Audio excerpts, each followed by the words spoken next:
শেষ বয়সটা পান সুপারি, শেষ বয়সটা বন বিড়ি আর চা দোকান আর গপ সপ, নাতি নাতনি নিয়া ফাইজলামি।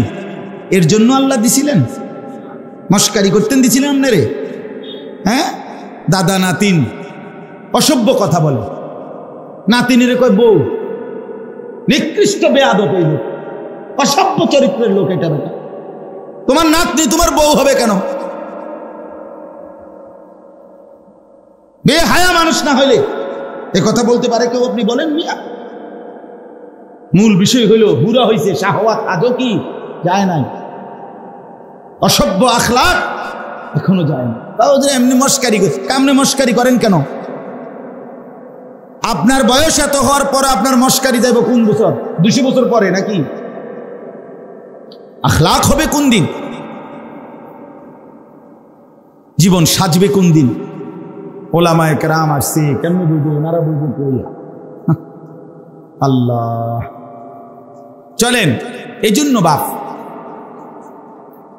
দয়া করে মেহেরবানি করে, আমার কথা রাখবেন, আমি একটু শক্ত মানুষ, কাটা ছাটা কথা কই না মানুষ, কিন্তু বাকি অন্যায় বলছি কিনা সেটা বলেন।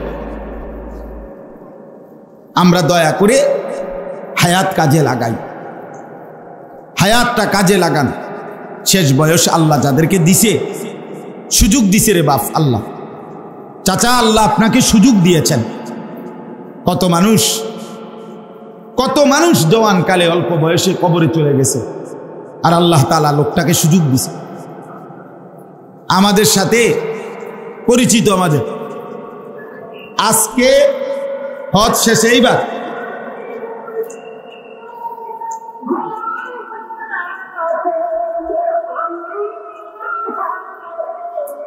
হজ্জের শেষ, সব কিছু শেষ, ওনার দেশে ফিরবে।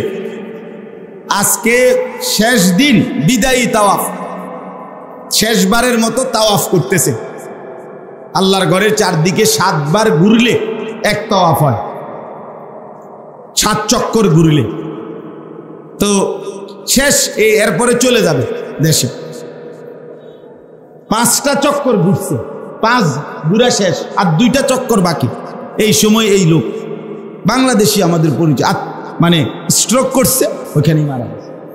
এইবার আহা, আর 2টা চক্কর পূর্ণ করতে পারে না, কবরে চলে গেছে।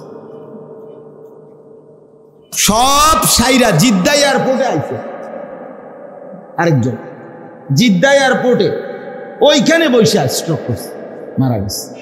অর্থাৎ এখন বিমানে উঠবে, বাংলাদেশে আসবে। কি বা জিন্দেগি এভাবেই প্রতিনিয়ত চলেই যায়। তাহলে আল্লাহ তাআলা যাকে যেটুকু হায়াত দিয়েছেন, সময় দিয়েছেন, সুযোগ দিয়েছেন, উচিত কাজে লাগান, কাজে লাগান। আল্লাহ তাআলা কিন্তু সেকেন্ড, ঘন্টা, মিনিট, মুহূর্ত, মাস, সপ্তাহ, বছর আল্লাহ তাআলা হিসাব নেবেন। হুয়াল্লাযী জাআলাল লাইলা ওয়ান নাহারা খিলফাতান, আল্লাহ বলেন আল্লাহই রাত এবং দিন পর্যায়ক্রমে বানাচ্ছেন আল্লাহ। লিমান আরাদা আন ইয়াযাক্কারা, যে আল্লাহকে স্মরণ করতে চায় তাদের জন্য। আও আরাদা শুকুরা, যারা আল্লাহর কৃতজ্ঞতা আদায় করতে চায় তাদের জন্য। রাত্র আসে আল্লাহর স্মরণের জন্য, রাত আসে আল্লাহর কৃতজ্ঞতা আদায়ের জন্য, দিন আসে আল্লাহ বলছেন আমার জিকিরের জন্য, আমার শুকরের জন্য। ইউকাল্লিবুল্লাহুল লাইলা ওয়ান নাহার, আল্লাহ তাআলা বলেন আল্লাহই রাত এবং দিন পরিবর্তন করে থাকেন। এই কিছুক্ষণ আগে আমি যখন রওনা দিছি তখন ছিল আলো, এখানে এসে পৌঁছতে অন্ধকার, খুব দ্রুতগতিতে।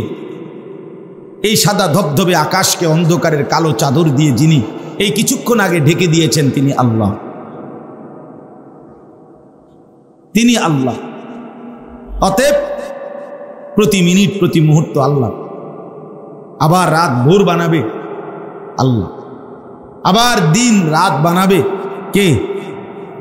কুল আরাআইতুম ইন জাআলাল্লাহু আলাইকুমুল লাইলা সারমাদান ইলা ইয়াউমিল কিয়ামা মান ইলাহুন গায়রুল্লাহ ইয়াতিকুম বিদিয়াইন।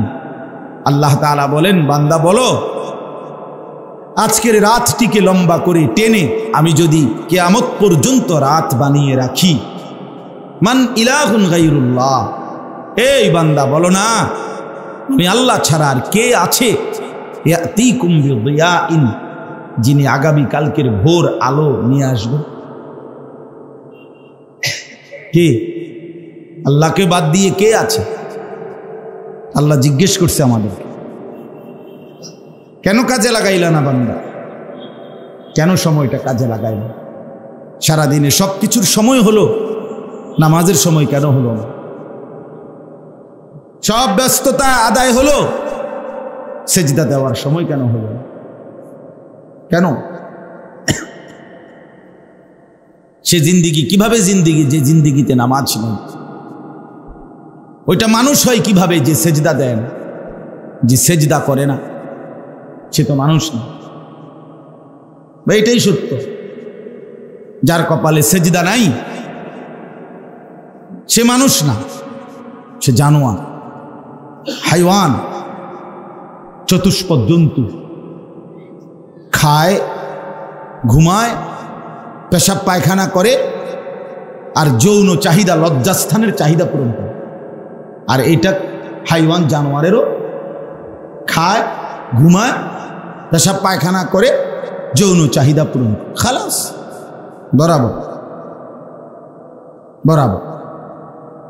এই জন্য আমি তো প্রায় বলি, বেনামাজি তাদের জন্য আফ্রিকার জঙ্গলই উত্তম, সুন্দরবনই উত্তম। কারণ তাদের পরিচিত এবং তাদের সাথে সামঞ্জস্যপূর্ণ প্রাণী ওইখানেই আছে। ওইখানকার যেই জানোয়ার জন্তু সেগুলো সেজদা করে না, নামাজ পড়ে না, তো তোমারে সেখানেই মানায়, তুমি সেখানে থাকলেই ভালো ছিল। তোমরা যে বিষয়গুলো জানো না সেগুলো আমার জাননেওয়ালা ওলামা আহলে জিকির, এমন জ্ঞানবান ওলামায়ে কেরাম, ফুকাহায়ে কেরাম, তাদের কাছ থেকে জিজ্ঞেস করেন। তাহলে এই যে সরাসরি নেককারের অনুসরণ, ওলামায়ে কেরামের কাছ থেকে সরাসরি জিজ্ঞেস করে নেওয়া, এটাই ছিল আল্লাহর হুকুম, এটাই ছিল বাস্তবতা। অর্থাৎ সরাসরি বিষয়টা আপনি বুঝে নেবেন, শিখে নেবেন, এতে অনেক বেশি উপকার হবে। ব্যক্তির শরীর, স্বাস্থ্য, রুচি, মেজাজ, চলা ফেরা, উঠা বসা, পরিবেশ, পারিপার্শ্বিক অবস্থা, সব দিক মিলাইও ফতুয়া হয়। মাসআলার ফতুয়া সবার জন্য একরকম হয় না।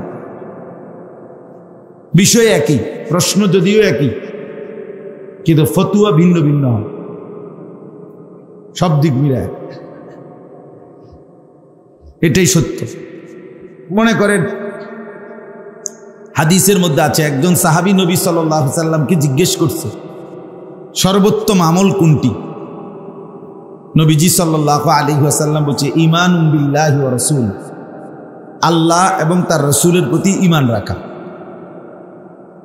আরেকজন জিজ্ঞেস করছে, ইয়া রাসূলুল্লাহ, সর্বোত্তম আমল কোনটি? নবী সাল্লাল্লাহু আলাইহি ওয়াসাল্লাম ওনাকে বলছেন, আস-সালাতু লিওয়াক্তিহা, ওয়াক্ত মতো, সময় মতো নামাজ আদায় করা। আরেকজন প্রশ্ন করছে আরেক সময়, ইয়া রাসূলুল্লাহ, সর্বোত্তম আমল কোনটি? নবী সাল্লাল্লাহু আলাইহি ওয়াসাল্লাম বললেন, ইতআমুত তাআম, অপরকে খানা খাওয়ানো। এখন বলেন তো, কাউকে বলছে বিররুল ওয়ালিদাইন, সর্বোত্তম আমল পিতামাতার প্রতি উত্তম আচরণ করা, এমন বললেন কেন? প্রশ্ন তো একই না, কথা বুঝছেন কিনা? আমার প্রশ্ন তো ছিল একটাই, সর্বোত্তম আমল কোনটি? এক একজনকে এক এক রকম বলছে। আপনি 10 জন জ্বরের রুগী একই ডাক্তারকে দেখাইছে, আপনি একই দিন দেখাইছে, আসর থেকে মাগরিবের ভেতরে আপনি প্রেসক্রিপশনগুলো নিয়ে দেখেন, ওষুধ ভিন্ন ভিন্ন। ওজন, বয়স, স্বাস্থ্যের গঠন সব মিলাইয়া কি হয়? ঔষধ ভিন্ন ভিন্ন। এই জন্য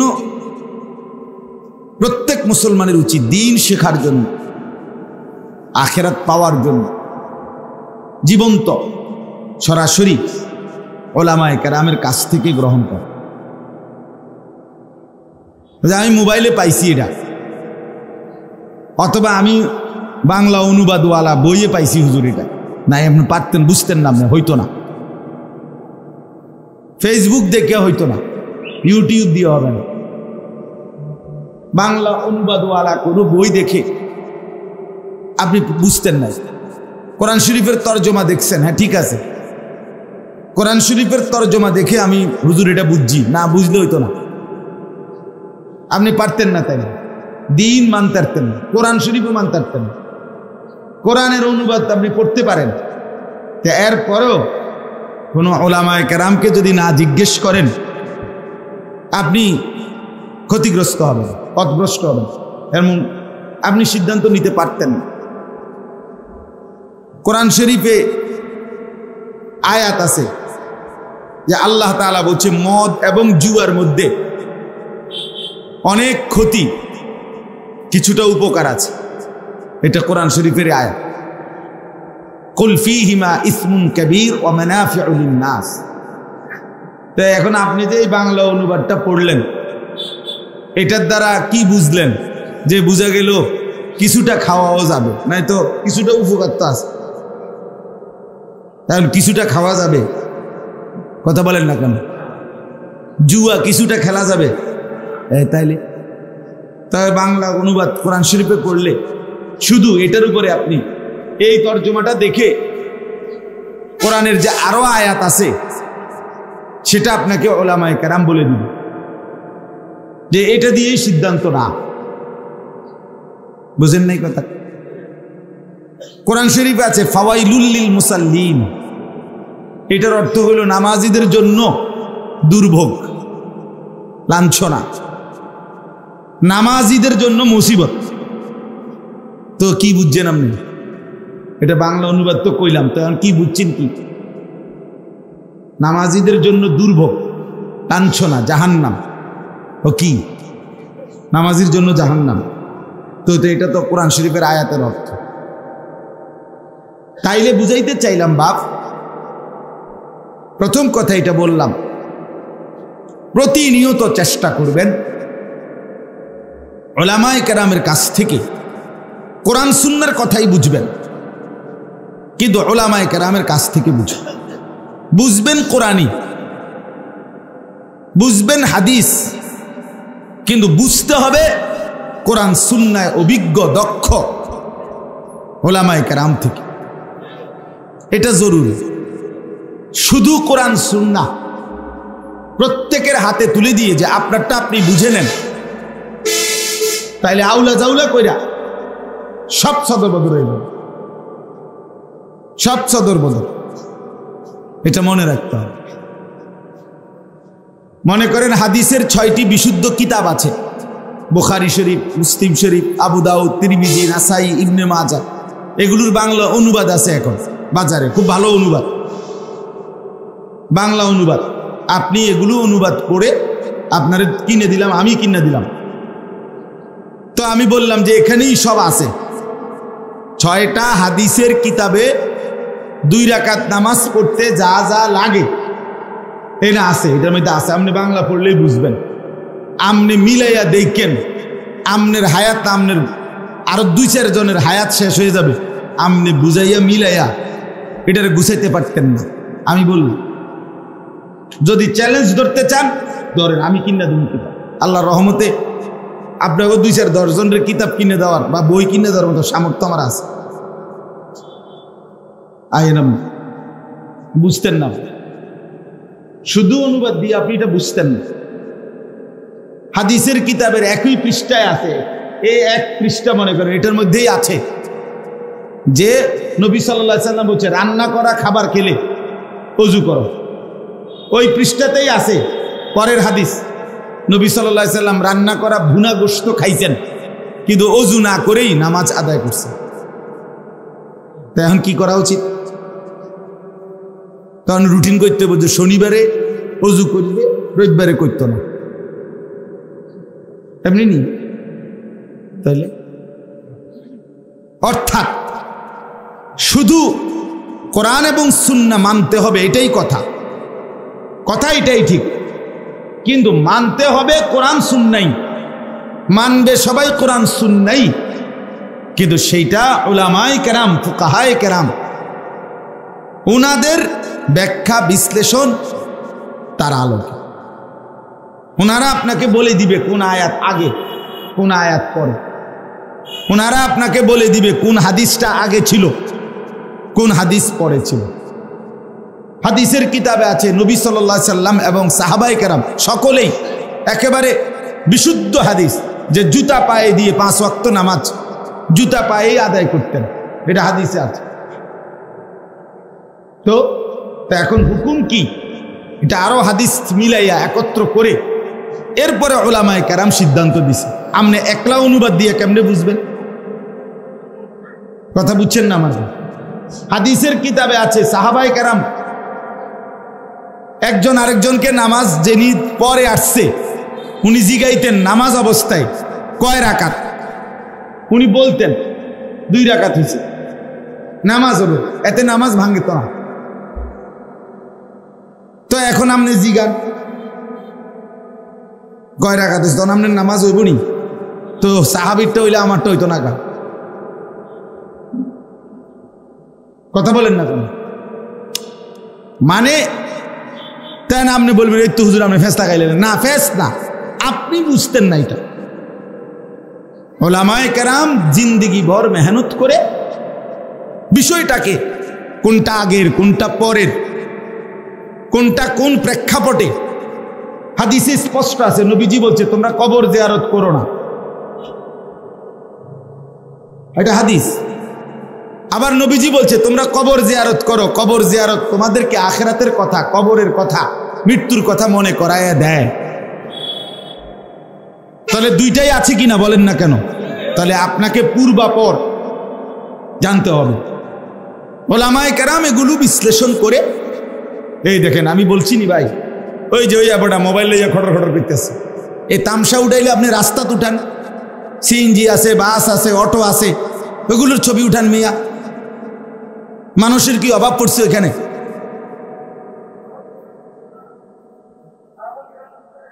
খামখেয়ালিয়ার এক জিন্দেগি,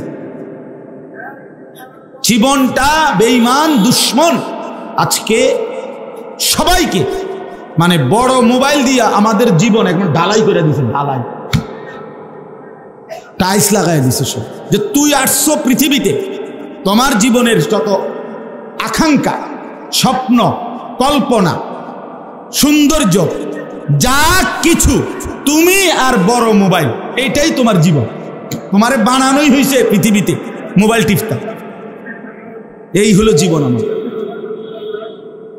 কি মক্কা, কি মদিনা, কি আরব, বাংলাদেশ, এই হজ্জের সফরে আমি তো গত সোমবারে আসছি হজ থেকে, সর্বত্র একই দৃশ্য। আহা, সবার কথা একটাই, পৃথিবীর সব হারিয়ে যাক কিন্তু মোবাইলটা আমার থেকে দূরে না যাক। এটা ছাড়া সে বাঁচতে পারে, ছটফট করে মরে। যদি হাত একটা খুললে রাখেন আপনি হেতে রাজি, কিন্তু মোবাইল এটা হেত থেকে সরে যেতে। আপনি যদি পাও খুললে থিয়ে দেন, কবহার নিয়ে দেন একটা পাও, তো মোবাইল থেকে আমার আলাদা করেন না, তাইলে আমি আত্মহত্যা করি।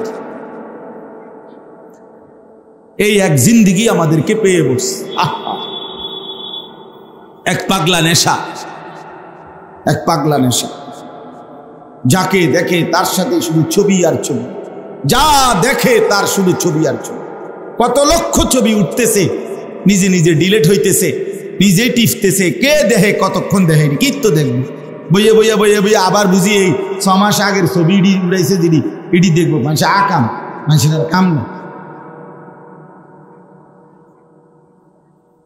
শুধু শুধু, একেবারেই শুধু শুধু, একদমই শুধু শুধু, একদমই শুধু শুধু।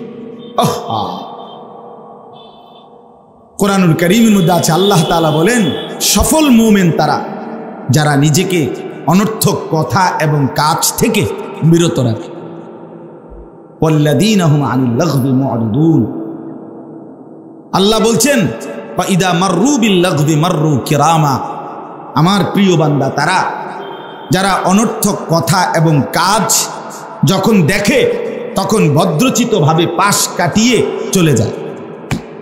নবী সাল্লাল্লাহু আলাইহি সাল্লাম বলেন মিন হুসনে ইসলামিল মারই তারকুহু মা লা ইয়ানি, কোন ব্যক্তির ইসলাম সৌন্দর্যমণ্ডিত হয় তখন যখন সে যাবতীয় অনর্থক কথা এবং কাজ ছেড়ে দেয়।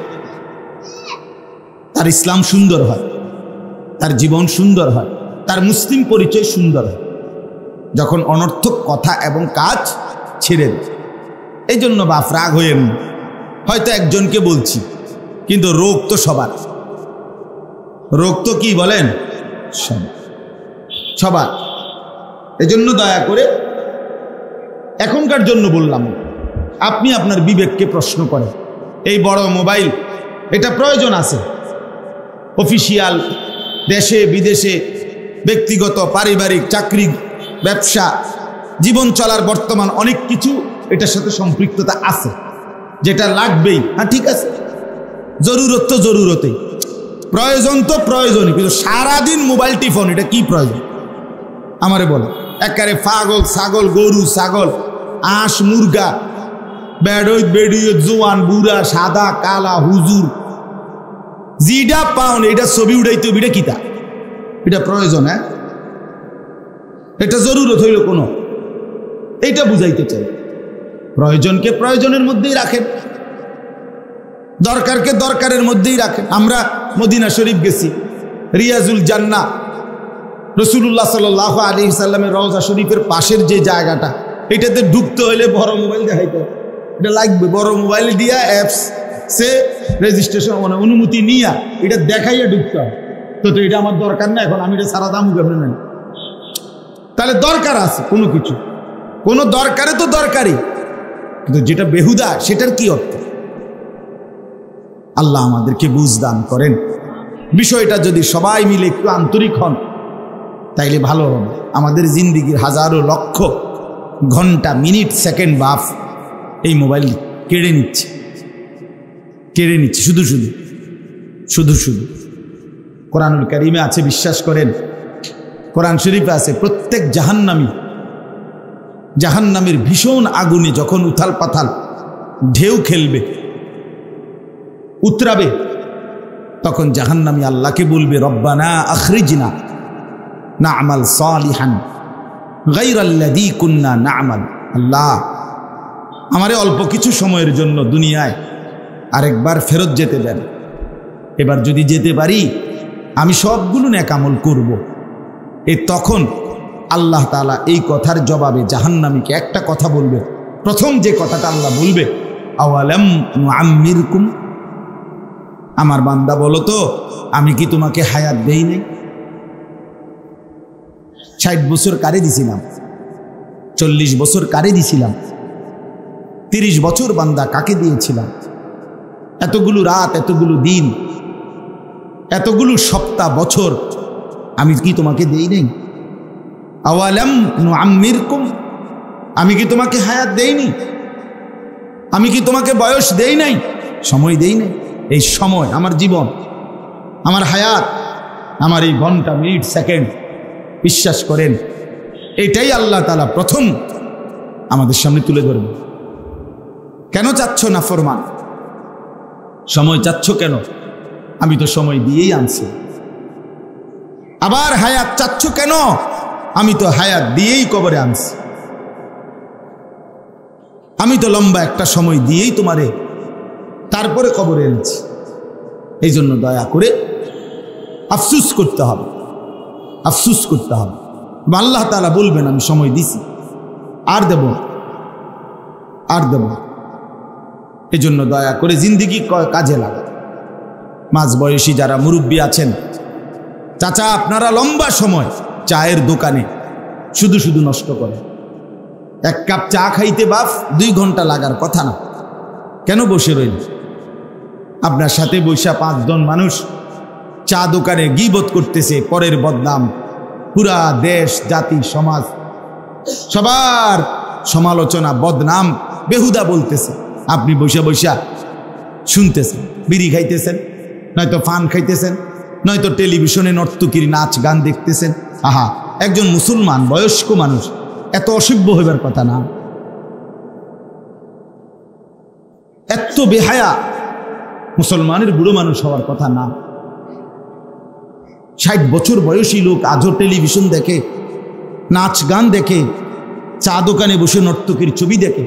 এই বুড়া মিয়া তো একেবারে নির্লজ্জ, বেহায়া মানুষ, একদম বেশরম লোক, বেহায়া লোক, এ তো শক্ত পাথরওয়ালা মানুষ, তার গুনাহ তো পাথরের মতো গুনাহ। যারা হায়াত বেশি,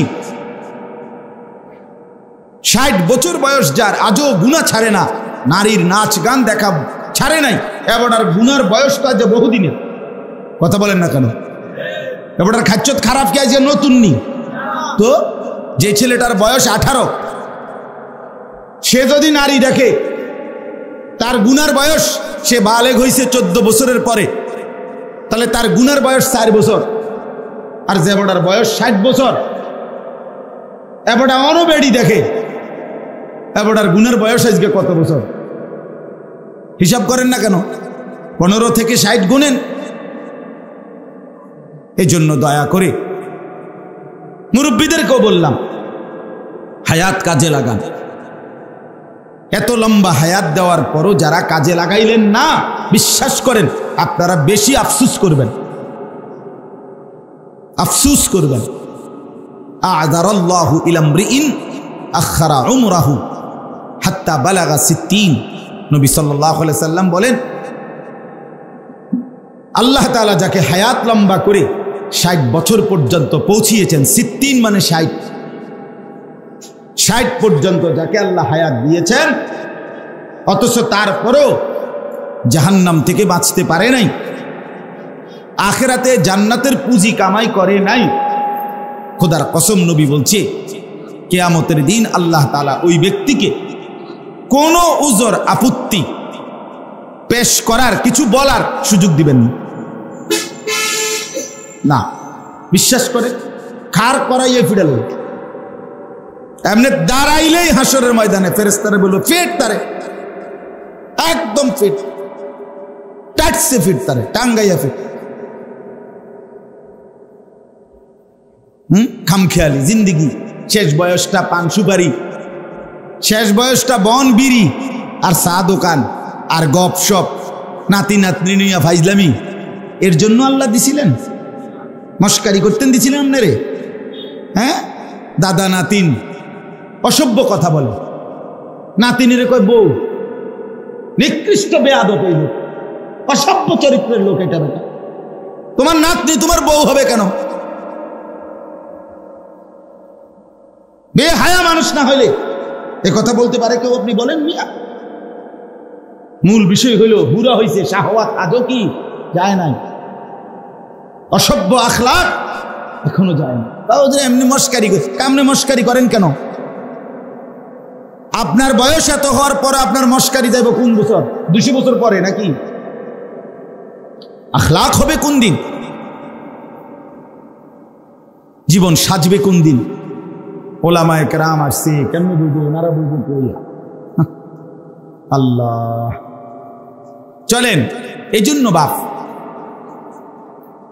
দয়া করে মেহেরবানি করে, আমার কথা রাখবেন, আমি একটু শক্ত মানুষ, কাটা ছাটা কথা কই না মানুষ, কিন্তু বাকি অন্যায় বলছি কিনা সেটা বলেন। আমরা দয়া করে হায়াত কাজে লাগাই, হায়াতটা কাজে লাগান। শেষ বয়স আল্লাহ যাদেরকে দিছে, সুযোগ দিছে রে বাপ আল্লাহ, চাচা আল্লাহ আপনাকে সুযোগ দিয়েছেন। কত মানুষ জওয়ান কালে অল্প বয়সে কবরে চলে গেছে, আর আল্লাহ তাআলা লোকটাকে সুযোগ দিছে। আমাদের সাথে পরিচিত, আমাদের আজকে হজ শেষে এইবার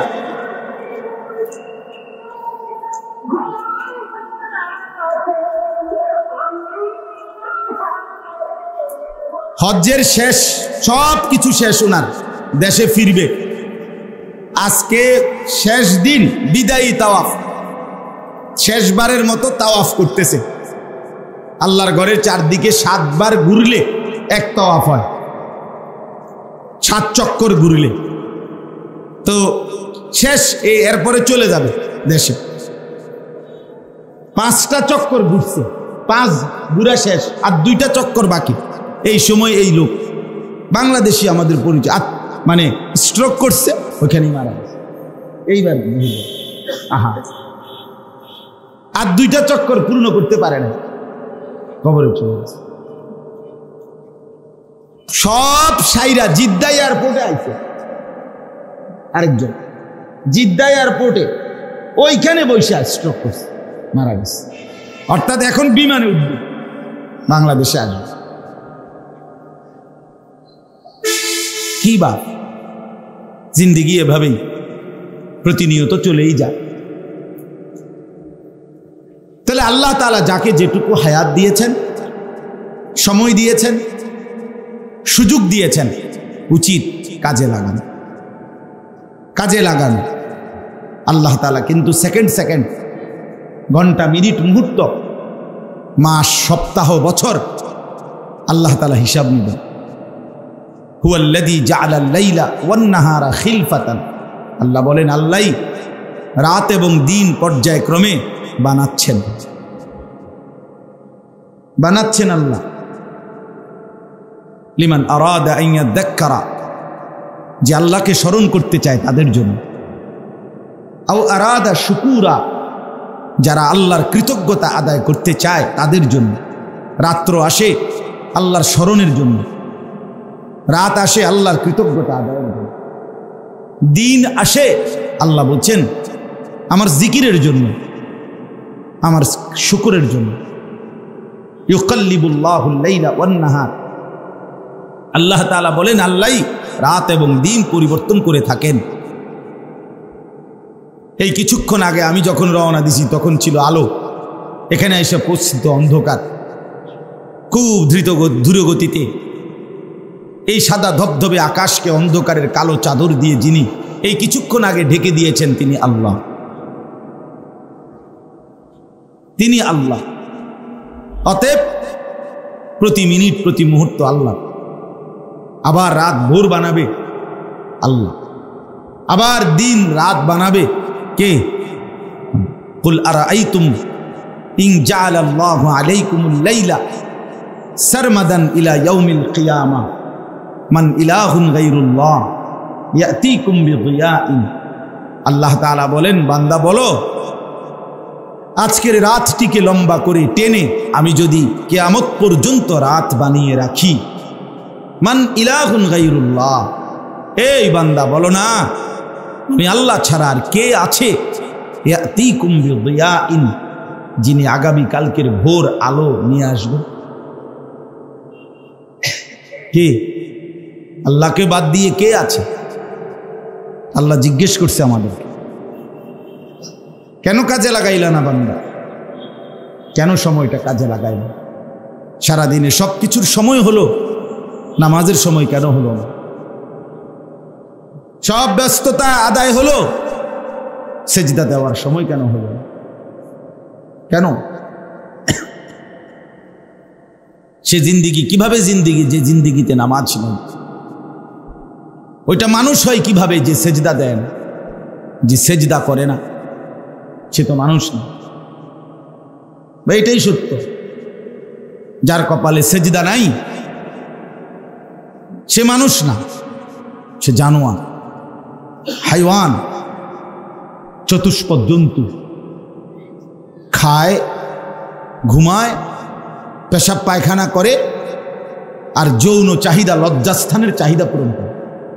আর এইটা হাইওয়ান, জানোয়ারেরও খায়, ঘুমায়, পেশাব পায়খানা করে, যৌন চাহিদা পূরণ করে, খালাস, বরাবর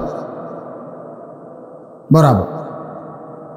এই জন্য আমি তো প্রায় বলি বেনামাজি তাদের জন্য আফ্রিকার জঙ্গলই উত্তম, সুন্দরবনই উত্তম। কারণ তাদের পরিচিত এবং তাদের সাথে সামঞ্জস্যপূর্ণ প্রাণী ওইখানেই আছে। ওইখানকার যেই জানোয়ার জন্তু সেগুলো সেজদা করে না, নামাজ পড়ে না, তো তোমারে সেখানেই মানায়, তুমি সেখানে থাকলেই ভালো ছিল, ওইখানেই ভালো ছিল। আল্লাহ আমাদেরকে বুঝ দান করে। তাহলে আমার কথাটা আসলে লম্বা হয়ে গেল কেন? ওই মোবাইলের কথা বলতে গিয়ে, ঠিক না? মনে আসেনি? মোবাইলের কথাটাই টাইনা লাইছে অনেক। অর্থাৎ জিন্দেগি কাজে এই মোবাইল আমাদের বিশ্বাস করে আমাদেরকে শেষ পর্যন্ত বিখ্যাত থালা তুল্লা আমরা ফুলাফান্ডে ছাড়ব। দেখেন আপনারা আমাদের এই নতুন জেনারেশন শেষ পর্যন্ত যেদিন বিখ্যাত থালা হাতে নিবে সেদিন বুঝবে মোবাইল তারে দিছে কদ্দুর, নিচে কদ্দুর, সে শিখছে কয়টা আর নষ্ট হয়েছে কদ্দুর। অনেক অনেক অনেক বেশি। এই জন্য দয়া করে আমরা প্রত্যেকে ইনশাআল্লাহ আজকে প্রথম কথা এটাই, সময় কাজে লাগাই। কি কাজে লাগাই বলেন? হায়াত কাজে লাগাই, হায়াত কাজে লাগাই, হায়াত কাজে লাগাই। এই সময় আর আসবে না, এই রাত আর ফিরবে না। ইমাম ইবনু রজব হাম্বলি রহমতুল্লাহ বলছে প্রত্যেকটা রাত বলে দুনিয়াবাসীকে, দুনিয়াবাসী আমারে কদর করো, আমি আর আসবো না। প্রতিটা দিন দুনিয়াবাসীকে কদর ডেকে বলে, হে দুনিয়াবাসী আমি আর আসবো না রে, আমারে কদর করো। মনে করেন এই যে আজকের 12 জুলাই 2024 রোজ শুক্রবার, আর কোনোদিন আসবে না। এই শিরোনাম আর কোনোদিন হবে? আর হবে। আগামী বছর 12ই জুলাই আসবে, কিন্তু সেটা তো 2025 সাল। আগামী সপ্তাহ তো শুক্রবার আসবে, কিন্তু সেটা তো 19 তারিখ, 12 তারিখ। তাহলে 12 তারিখ জুলাই মাস শুক্রবার 2024, এইটা কি আর হবে কোনোদিন? আর হবে। এই জন্য যুবক ভাইয়া হায়াত কাজে লাগান। আল্লাহ তাআলা যৌবনকালের বিষয়ে আলাদা জিজ্ঞেস করবেন, এটা স্পষ্ট হাদিস। নবী সাল্লাল্লাহু আলাইহি সাল্লাম বলছেন প্রত্যেক মানুষকে আল্লাহ তাআলা তার পুরা হায়াতের ব্যাপারেও প্রশ্ন করবেন, আর যৌবনকালের ব্যাপারে আলাদা প্রশ্ন।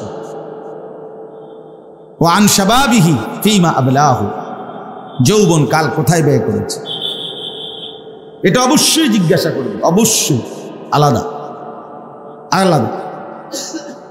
এই জন্য আমরা প্রত্যেকেই চেষ্টা করি, নওজোয়ানরাও মুরব্বীরাও, আপনারাও আপনাদের হায়াত বাকিটা সময় কাজে লাগান। তাসবিহ পড়েন, কোরআনুল কারীমের 2-4টা সূরা শুদ্ধ করেন, মুখস্থ করেন, দোয়া কালাম ঠিক করেন, মাসনুন দোয়াগুলো শিখেন।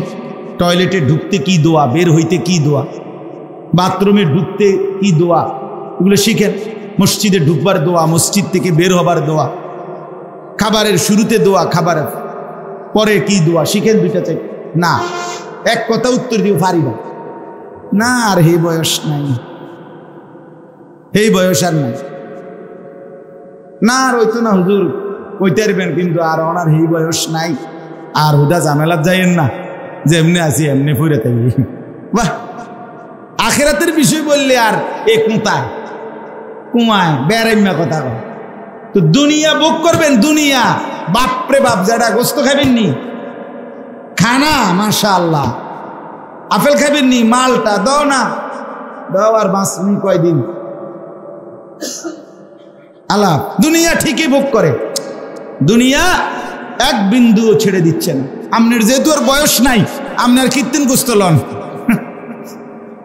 আপনার যেহেতু আর বেশি দিন বাঁচতেন না, আপনি কীর্তন আর আপেল মালটা খান, আপনার বাঁচতেন না তো না। দুনিয়া 100, আখিরাত মুঠেই নেই। আস্তাগফিরুল্লাহ। আল্লাহ আমাদেরকে বুঝ দান করেন। কোরআনুল কারীমের যে আয়াতটি আমি পড়ছি, এই আয়াতের উপর আমি ছোট্ট কয়েকটার কথা বললেই আমার কথা শেষ ইনশাআল্লাহ। 1 নম্বর কথা হলো, এখন আরবি মুহররম মাস, এটা আরবি ইসলামী বছরের প্রথম মাস। এখন একটি নতুন ইসলামী সন বছর শুরু হয়েছে, 1446 হিজরি। কত হিজরি বলেন? 1446 হিজরি। এই নতুন বছর, ইসলামী বছর, এইটা নতুন আপনার ইসলামী বছরের প্রথম মাসের নাম হলো মুহররম। ওলামায়ে কেরাম বলেন ইসলামের এই যে ইসলামী মাস, ইসলামী বছর, এইটার সাথে ইসলামী শরীয়তের অসংখ্য হুকুম আহকাম জড়িত, অনেক কিছু জড়িত আছে, যার ফলে একজন মুসলমানের জন্য, মুমিনের জন্য ইসলামী বছরের হিসাব জানা রাখা, এটা মুসলিম জনগোষ্ঠীর মধ্যে এটার হুকুম হলো শরীয়তের ফরজে কিফায়া। অর্থাৎ একটি এলাকা, একটি জনগোষ্ঠীর, মুসলিম অঞ্চলের প্রত্যেকটা অঞ্চলের কিছু মানুষ অবশ্যই তাদের উচিত ইসলামী বছরকে হিসাব রাখা, জানা, ফলে বাকিরাও গুনাহ থেকে বাঁচবে। আর যদি কেউ না রাখে হিসাব, কেউ না জানে, তাহলে সকলেই গুনাহগার। জানাজার নামাজের যেমন হুকুম, জানাজার নামাজ কি ফরজে কিফায়া, কি বলেন না? মহল্লার কিছু মানুষ আদায় করলে সকলেই গুনাহ থেকে কি পাবে? বেঁচে যাবে। আর কেউ আদায় না করলে সকলেই কি হবে? এই ইসলামী বছরের হিসেব রাখা এমন এই হুকুম। ইসলামী বছরের সাথে মুসলমানদের অসংখ্য বিষয় জড়িত। আপনারা একটা উদাহরণ দিই, সহজ বুঝবেন। ইসলামী বছর চন্দ্রের হিসাবে, এই যে আরবি মাস এগুলো হলো চাঁদের হিসাবে, আর ইংরেজি ক্যালেন্ডারের যে মাস এগুলো হলো সূর্যের হিসাবে, সৌর সন, আর এটা হলো চন্দ্র বছর। তো চন্দ্রের হিসাবে চাঁদের উঠা এবং চন্দ্র ডুবা, এই চন্দ্রের হিসাবে এক বছর হয় 354 দিন। কত দিনে? 354 দিন। অর্থাৎ চন্দ্র মাসে 31 বলতে কিছু নাই, হয় 29 নয়তো কি 30। আর ইংরেজি এই সৌর বছর যেটা ক্যালেন্ডারের আমরা যেগুলো এখন হিসাব রাখি, এখানে হলো এক বছর 365 দিনে। তাহলে 365 আর 354 মধ্যে ব্যবধান কয় দিন? 11 দিন। কয় দিন? 11। এই কোনো ব্যক্তি শরীয়তে একটি নির্ধারিত পরিমাণ সম্পদ যার কাছে এক বছর থাকবে, ওই ব্যক্তির উপরে যাকাত ফরজ। ওই ব্যক্তির উপরে যাকাত কি, মানে আমি সংক্ষেপে কইতেছি আর কথাটা। শরীয়তে একটা পরিমাণ কি করে দিছে, নির্ধারণ আছে সম্পদের। ওই পরিমাণ সম্পদ এক বছর যার কাছে আছে, তার উপরে কি ফরজ? যাকাত ফরজ। যাকাত ইসলামের একটি মৌলিক ভিত্তি, এবং যাকাত আদায় না করার শাস্তি অত্যন্ত ভয়ানক, অত্যন্ত ভয়ানক। এখন মনে করেন এই কথাটা আপনি বুঝলেন। এখন এই যে এক বছর সম্পত্তি, নির্ধারিত সম্পদ, এক বছর পরে যাকাত দেওয়া ফরজ। এই এক বছর 365 দিনের বছর না, 354 দিনের বছর।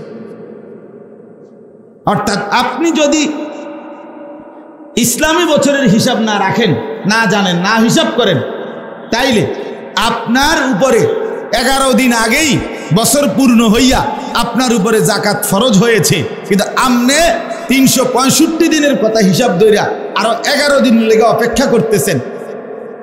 কথা বুঝছেন কিনা বলেন? তো এই অবস্থায় যদি আপনার ইন্তেকাল হয় অথবা অনাদায়ী থেকে যায়, যাকাত আদায় করেন না, আপনি নিশ্চিত যাকাতের ফরজ ত্যাগ করার শাস্তির আযাবের মুখোমুখি হবেন। তাহলে এখানে আপনাকে এই হিসাব করতে হবে ইসলামী বছর। এই বছরটা কোন কিসের বছর? ইসলামী বছর। যে যাকাত, কোন ছেলে মনে করেন সে যদি তারে প্রাপ্ত বয়স্ক সাবালক, তার যদি সাবালকের গোসল ফরজ নাও হয়, তাইলেও 15 বছর যখন পূর্ণ হবে তখন তাকে সাবালক হিসাবেই ধরা হবে।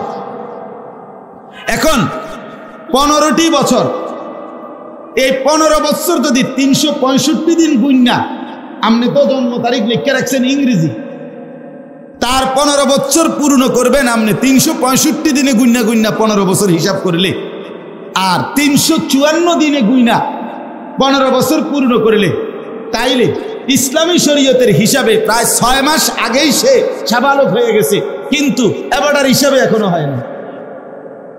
ওই 15 বছরের 11 দিন কমে গেছে না আপনার, তাতে সে আরো আগেই কি হয়ে আছে, সাবালক।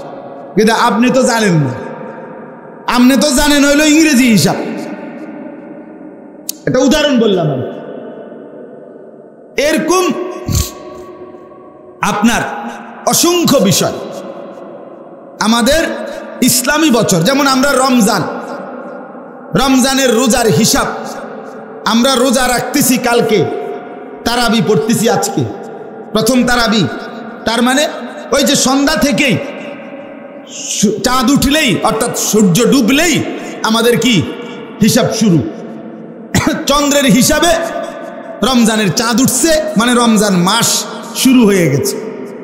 তাইলে ইসলামী বছর মনে রাখা, হিসাব রাখা, এটার দ্বারা অসংখ্য বিধান শরীয়তের সময়ের সাথে সম্পৃক্ত যেগুলো, এগুলো ইসলামী বছরের হিসাবে, ইংরেজি বছরের হিসাবে নয়। এই কারণে একজন মুসলমান টোটালি ইসলামী বছর ভুলে যাওয়া এটা ঠিক না। আফসোসের বিষয়, ইনসাফের সাথে বলেন, এবার আমাদের সমাজে হাজারের মধ্যে, লাখের মধ্যে, শতর মধ্যে কয়জন মুসলমান ইসলামী বছরের কথা জানে? আপনি জিজ্ঞাসা করেন যে 2024 সাল, এটা কারোই ভুল হবে না, কিন্তু 1446 হিজরি এটা এখন জানে, এটা চলেন আমরা স্ক্রিনশট করি। কথাটা বুঝেন নাই? এটা কয় পার্সেন্ট মানুষ আমনে খবর নেই। আহা মুসলমান, আমরা এটা টোটালি ভুলে গেলাম, ওইটা মোটেই ভুলে না। একটা ছোট বাচ্চাও বলতে পারবে 2024 সনের কথা, কিন্তু 1446 হিজরির কথা কারোই মনে নাই। এলো এক বিষয়। হযরত উমর রাদিয়াল্লাহু তাআলা আনহু, নাম জানেন তো না? ইসলামের যখন তিনি দ্বিতীয় খলিফা ছিলেন, তখন ওনার সাম্রাজ্য, উমর রাদিয়াল্লাহু তাআলা আনহুর জামানায় অনেক দূর দূরান্তে ইসলামী সাম্রাজ্য ছড়ায় গেছিল, বিশাল এরিয়া। উমর রাদিয়াল্লাহু তাআলা আনহুকে বলা হইতো অর্ধ পৃথিবীর বাদশাহ। তার মানে ইসলামী খেলাফত ছিল অনেক বড়। তো প্রত্যেক অঞ্চলে মুসলমান উমর রাদিয়াল্লাহু তাআলা আনহু থেকে নির্ধারিত গভর্নর ছিল। ওই গভর্নররা প্রতিনিয়ত বিভিন্ন বিষয়ের সিদ্ধান্তের জন্য তারা তাদের অঞ্চল থেকে দূত পাঠাইয়া, প্রতিনিধি পাঠাইয়া, ঘোড়া গাধা উটের পিঠে পাঠাইয়া, মদিনার মধ্যে পাঠাইয়া উমর রাদিয়াল্লাহু তাআলা আনহুর কাছ থেকে রাষ্ট্রীয় ফরমান, সিদ্ধান্ত নিত। এখন দূর দূরান্ত থেকে রওনা দিয়া এবার আইয়াস পৌঁছছে যে সময় মদিনায়, আজ 25 দিন। কথা বুঝেন নাই? 15 দিন পরে, 1 মাস পরে, ওই আস্তে আস্তে পথে এই সময় লাগছে, তোর বিমান না। এখন আইসা জিজ্ঞাসা করছে চিঠিতে ওমর রাদিয়াল্লাহু তাআলা আনহুর কাছে, মনে করেন যে এই রজব মাসের এই বিষয়টা হয়েছে, এটা কি ফয়সালা? এখন ওমর রাদিয়াল্লাহু তাআলা আনহু প্রতিনিয়ত জিজ্ঞাসা করতে হইতো যে এটা কোন রজব, এবারেরটা না গত বছরেরটা। মানে ওই সময়ের লম্বা গ্যাপের কারণে হিসাবটা কি করতে হইতো, নির্ধারণ করতে কষ্ট হইতো, এই সোমবার না গত সোমবার। যেমন আমার কাছে মানুষের যে মাহফিল চায়, আর আমি কোন সময় মাহফিল দিমু আগামী বছর, এই কথাটা বুঝাইতে আমার 5 মিনিট কথা কম লাগে। যে ওদের কোন সময়, এ রমজান, আগামী রমজান মানে যেটা আইতেছে এটা না, এরপরে ভাই এই যেটা আইতেছে এটা, কথার কথায় মানে এটারে বুঝাইতে একটু কি হয়, কষ্ট হয়।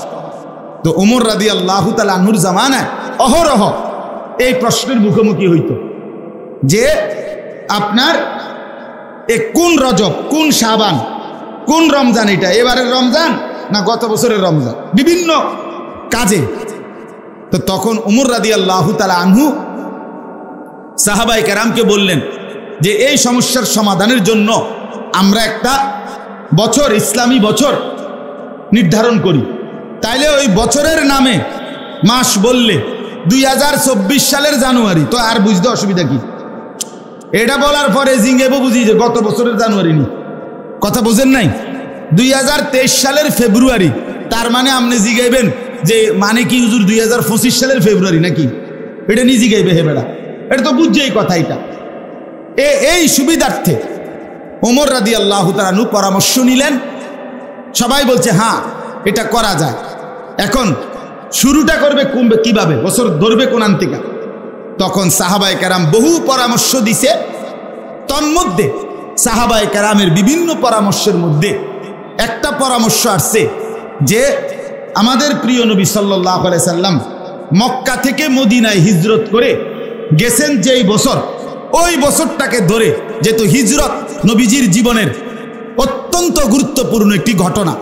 হিজরত শুধু হিজরত না, নবী মক্কা থেকে মদিনায় গেছেন এটা না, মক্কা থেকে মদিনায় যাওয়া মানে হলো গোটা ইসলামের চেহারাটাই পাল্টে গেছে। ঠিক কিনা বলেন না কেন?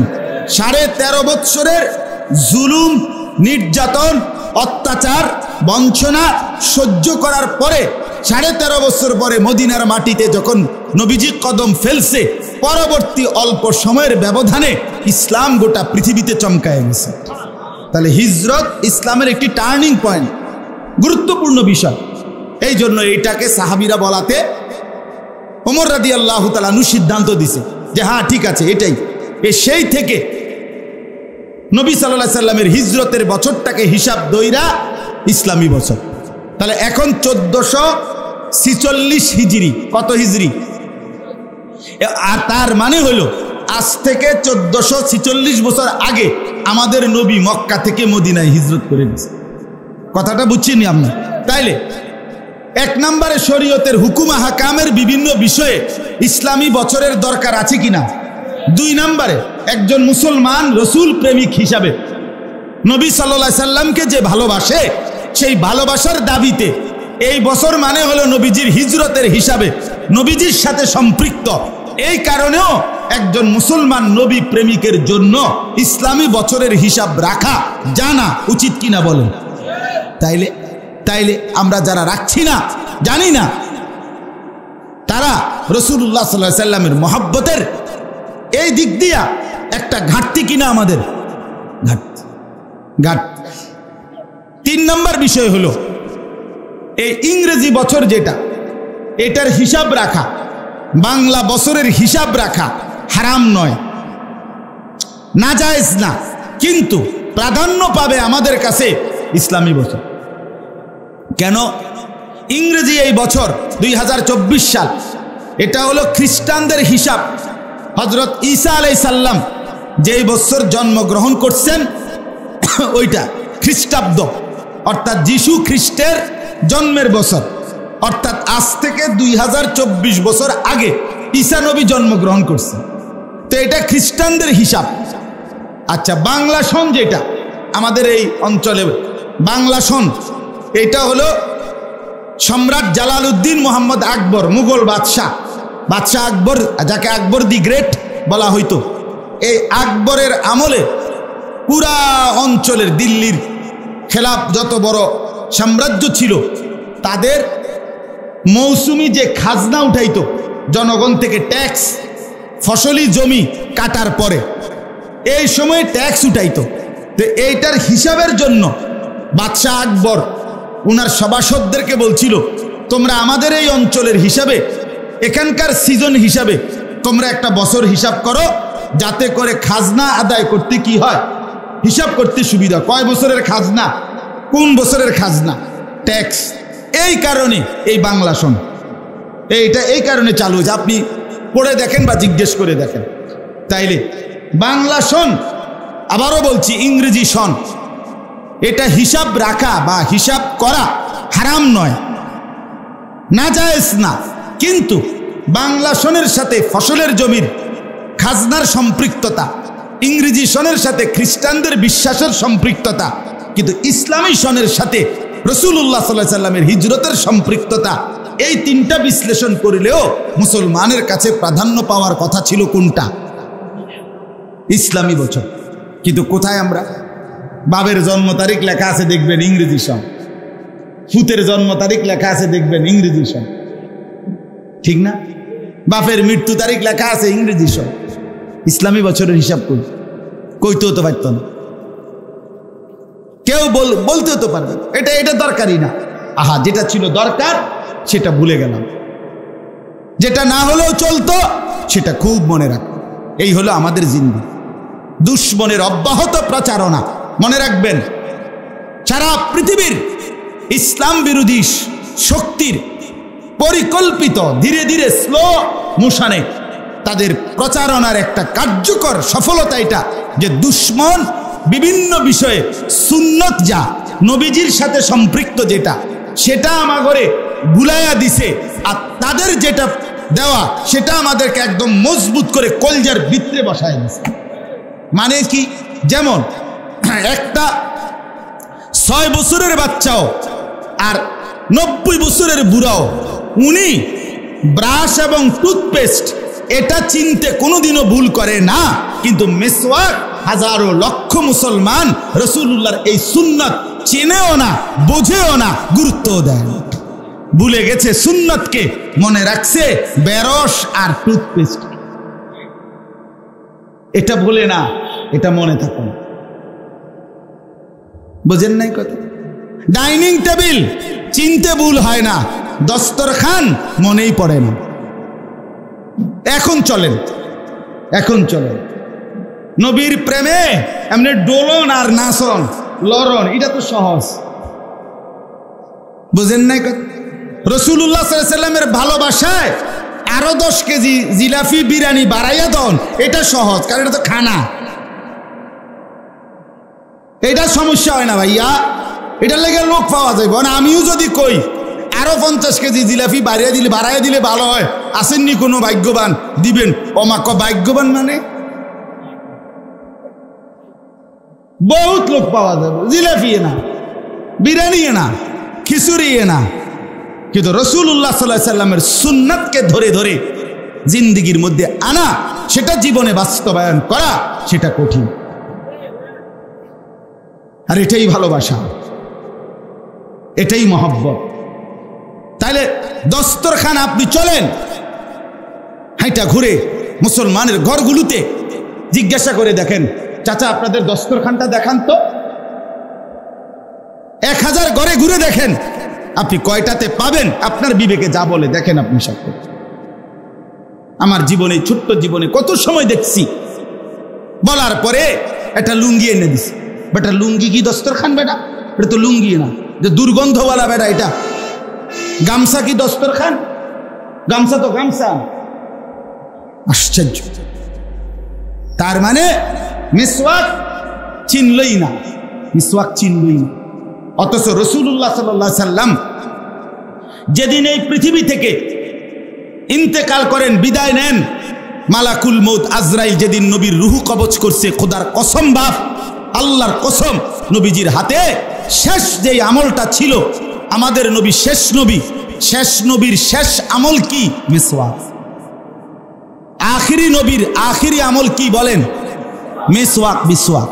নবীজি মিসওয়াক করা অবস্থায় নবীজির জান চলে গেল। রাসূলুল্লাহ সাল্লাল্লাহু আলাইহি ওয়াসাল্লামের শেষ আমল ছিল। কেন ভুলে গেলেন? কেন মন চায় না মিসওয়াক করতে? ব্রাশ কেন ভুল হয় না বলেন মুসলমান? নবী সাল্লাল্লাহু আলাইহি ওয়াসাল্লাম হাদিসে আছে, নবীজি বলছে, জিব্রাইল আমার কাছে যতবার আসছে ততবার, কসম নবী বলছে, যাওয়ার সময় আমারে বলে গেছে, ইয়া রাসূলুল্লাহ মিসওয়াক করতে ভুলবেন না। শুধু কোরআন নাজিল করছে জিব্রাইল 24,000 বার। কয় হাজার বার? 24,000 বার কোরআনের শব্দ আয়াত নিয়ে জিব্রাইল নবীজির কাছে আসছে। যাওয়ার সময় বলে গেছে মিসওয়াকের কথা। রাসূলুল্লাহ সাল্লাল্লাহু আলাইহি ওয়াসাল্লাম বলছেন, মিসওয়াকের 70টা পুরস্কার আছে। কয়টা? কথা বলেন না। 70টা পুরস্কার, 69টা পুরস্কার আল্লাহ আখিরাতে দিবে। একটা পুরস্কার দুনিয়ায় মিসওয়াকের, সেই একটা পুরস্কার হলো মৃত্যুর সময় আল্লাহ তাআলা মিসওয়াক যে নিয়মিত করবে তার জবানে কালেমায়ে শাহাদাত উচ্চারণ করায় দিবে। 80 বছর বেরস কইরা এটা মিলবো তো? হ্যাঁ, না না, বেরস আর আবাল হইতো না, বেরসই থাকবে। বেরস আর কি দুধ আবাল হইতো না, বেরসই থাকবে। অতএব আপনি বলেন বাপ, যেটা সুন্নাত, যেটা রাসূলুল্লাহ সাল্লাল্লাহু আলাইহি ওয়াসাল্লামের তরিকা, এটা ভুলে গেলেন কেন? ওমা আরসালনা মির রাসূলিন ইল্লা লিইউতাআ বিইذনিল্লাহ। আল্লাহ কোরআনে বলছে আমি রাসূল পাঠাইছি শুধু একটা উদ্দেশ্যে, যে আমার বান্দারা আমার হুকুমে রাসূলের আনুগত্য করবে, আর কোনো উদ্দেশ্যে পাঠাই নাই, আর কোনো উদ্দেশ্যে পাঠাই নাই। আমার বাপ, আপনাদের কাছে আমি অনুরোধ করছি, ইসলামী বছরের কথা বলাতে মনে হইল, এজন্য বললাম যে রাসূলুল্লাহ সাল্লাল্লাহু আলাইহি সাল্লামের সম্পৃক্ত বিষয় কত সুন্নাত, কত সুন্নাত। বাম পাও দিয়া বাথরুমে ঢুকতে আপনার মনে থাকে না কেন? আপনি নবীকে ভালোবাসেন না? ডান পাও দিয়া বাথরুম থেকে বের হইতে আপনার মনে থাকে না কেন? কেন থাকবে না মনে? রাসূলুল্লাহ সাল্লাল্লাহু আলাইহি সাল্লামের সুন্নাত। যুবক ভাই, তোমার চুল কোনোদিন নবীর মতো রাখবার কথা মনে পড়লো না কেন? দাড়ি কাটেন যারা, ওই মুসলমান, নবী সাল্লাল্লাহু আলাইহি সাল্লামের মতো চেহারা বানানোর মতো মানসিকতা হলো না কেন? কারে সাজাইলেন? কার থেকে শিখে দাড়ি কাটলেন? কার থেকে বলে? রাসূলুল্লাহ সাল্লাল্লাহু আলাইহি সাল্লাম বলছেন 10টি জিনিস ফিতরাত, সুস্থ স্বাভাবিক সুস্থ মানুষের পরিচয় 10টি জিনিস। নাক পরিষ্কার করা, নখ কাটা, নাভির নিচের পশম কাটা, বগলের পশম উপড়ানো, এগুলো স্বাভাবিক সুস্থ মানুষের পরিচয়। ঠিক একই রকম দাড়ি লম্বা করা, মুছ কাটা, রাসূলুল্লাহ বলছে সুস্থ স্বাভাবিক মানুষের পরিচয়।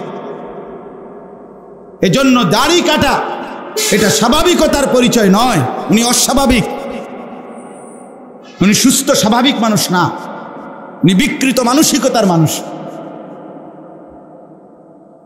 হ্যাঁ হ্যাঁ, কিতাবে আছে, তারিখে আছে, রাসূলুল্লাহ সাল্লাল্লাহু আলাইহি সাল্লামের দরবারে পারস্য থেকে 2 জন লোক অগ্নি পূজক নবীজির কাছে আসছেন। নবীজি চেহারার দিকে এক নজর তাকাইয়েই চেহারা ফিরায় নিছেন। তাদের 2 জনেরই চেহারায় দাড়ি ছিল না। নবীজি বললেন, তোমাদেরকে এভাবে চেহারা বানাইতে বলছে কে? ওই 2 জন বলছে, আমাদের খোদা। মানে হেরা হেদের দেশের বাদশাকে রব বলতো। আমাদের রব, আমাদের খোদা, তিনি বলছে আমাদেরকে এভাবে চেহারা রাখ। নবীজি সাথে সাথে বলছে, বাল আমারা রব্বি বিইফা'i লিহিয়াতি, বরং আমার রব আমাকে দাড়ি লম্বা করতে বলছে। আমার বাপ কেন ছেড়ে দিলেন? কেন ছেড়ে দিলেন? আমরা যদি কোন হুজুর ইডি ছাড়া আর কথা নাই, আছে তো আগে জিডি কইছি, বুঝেন না কথাটা? যদি বলেন আর নাই কথা, আকম আরেকবার আইলে সামনের বারে ইনশাআল্লাহ। হ্যাঁ, আপনি যদি বলেন আমার গায়ে লাগে, আপনার আড্ডিত লাগলে কি, আমার সমস্যা কি? আপনি মাইন্ড করলে সমস্যা কি? ইনসাফের কথা বলেন আপনি। কেন ছেড়ে দিলেন রাসূলুল্লাহ সাল্লাল্লাহু আলাইহি সাল্লামের সুন্নাত? মুসলমানের নওজোয়ান কেন চুল কাটলা বেঈমানের মতো? কেন? কোন একটা কাফের বেঈমান একজন, তাদের কোনো সৌন্দর্যের উপরে পৃথিবীতে কোনো স্থায়িত্ব নাই। কোনো নায়ক, কোনো গায়ক, কোনো খেলোয়াড়, তার চুলের কাটিং কিংবা তার চুলের ফ্যাশন, তার কোনো জামা পোশাকের উপরে তার নিজেরই স্থায়িত্ব নাই। হেতেই 6 মাস পরে আবার হেতের ডিজাইন বদলায় এলা, এটা তো পাগলে না বেটা। তোর নিজের সুন্দরের উপরে তো তোরে আস্থা নাই, নাইলে তো তুই, আমি তো সেই ছোট্টবেলায় লুঙ্গি, পাঞ্জাবি, টুপি, এই দাড়িওয়ালা চেহারা যেদিন থেকে শুরু হয়েছে সেদিন থেকে আজও আছি। আরো যদি 1000 বছরও হায়াত দে, খোদার কসম করে বলতে পারি আমার কাছে এটাই সুন্দর। কি আমি বদলাবো কেন? তুমি বদলাও কা? এত সুন্দর করে এটারে একারে চুলের বাম্পার ঠিক করলা, এটা আবার কাটটা লাও কা, আরেক মডেল বানাও কা। বুঝা গেছে তোমার সুন্দরের উপরে তোমারই আস্থা নেই, আমার রসুলের সুন্দরের উপরে আমার আস্থা আছে। সুবহানাল্লাহ সাল্লাল্লাহু আলাইহি ওয়াসাল্লাম, তিনি হাসলেও সুন্দর, তিনি কাঁদলেও সুন্দর, তিনি হাঁটলেও সুন্দর, তিনি বসলেও সুন্দর, তিনি কথা বললেও সুন্দর, তিনি চুপ থাকলেও সুন্দর। হ্যাঁ, এক সাহাবীকে জিজ্ঞেস করছে নবী কেমন ছিল, বলবো? সাহাবী বলে তিনি ছিলেন এমন যাকে একবার দেখলে আবার দেখতে মন চায়, দ্বিতীয়বার দেখলে প্রথমবারের চাইতে আরো সুন্দর মনে হয়, যত তারে দেখি তত আগের বারের চাইতে নতুন নতুন সুন্দর মনে হয়। আরেকজনকে বলছে আমনে কোন, আরেক সাহাবী বলছে আমি বলবো, বলছে তিনি ছিলেন এমন যার প্রত্যেক অঙ্গ আলাদা আলাদা দেখলে সবচেয়ে সুন্দর, সারা অঙ্গ একসাথে দেখলে তাও সবচেয়ে সুন্দর। নাক সেটাও সেরা, কান সেটাও সেরা, হাতের আঙ্গুল এটাও সেরা, সারা দেহ একসাথে এটাও সেরা। হোসনে ইউসুফ দমে আইসা ইয়াদে বাইদা দারি আঁচে খুবা হামা দারন তু তনহা দারি। আল্লামা ইকবাল বলছে হে নবী, ইউসুফের সৌন্দর্য, মুসার মুজিজা, ঈসার মুজিজা, সোয়া লাখ আম্বিয়ার যত বৈশিষ্ট্য যদি বন্ধু আপনার মাঝে খুঁজি তো আপনি রাসূলের মাঝে একা সবটাই খুঁজে। সব নবীর যত সিফাত একা মুহাম্মদে আরবির সব সিফাত। তাকে বাদ দিলেন, তার সুন্নাত বাদ দিলেন। হায় মুসলমান, কতটা পিছিয়ে পড়ে গেলেন। আল্লাহ আমাদেরকে বুঝ দান করে। সর্বশেষ কথা হইল, অতএব ইসলামী বছরের গুরুত্ব দিবেন, ইসলামী সনের গুরুত্ব দিবেন। আর এখন হইল মুহররম মাস। মুহররম মাসের মূল আমল আমাদের জন্য কি? আমাদের জন্য আমল হলো এই মঙ্গল বুধবারে দুইটা রোজা রাখা। মঙ্গল বুধবারে কি রাখা? দুইটা রোজা রাখা, আশুরার রোজা। রাসূলুল্লাহ সাল্লাল্লাহু আলাইহি সাল্লাম বলেন, আশুরার রোজা আমি আশা করি আমার আল্লাহর কাছে আল্লাহ তাআলা এর বরকতে আমার উম্মতের পিছনের 1 বছরের গুনাহ মাফ করে দিবেন।